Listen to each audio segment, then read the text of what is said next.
Assalamu alaikum. Today I will be teaching you how to make a Dhikr chain kit for your friends.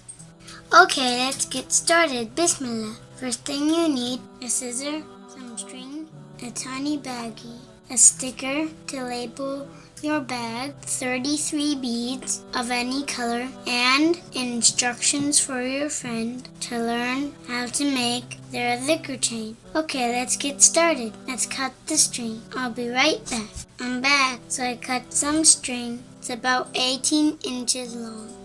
First thing I'm gonna do is put the string in the bag. Okay, now I'm gonna put the beads in the bag. Okay, I put all my beads in the bag. Now I'm gonna put the instructions in the bag.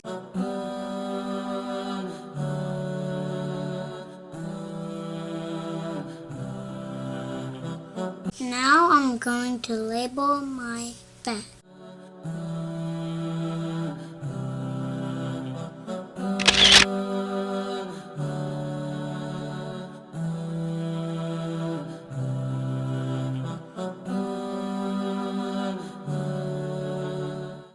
Now we're ready to give it to our friends. Thank you for watching. Bye.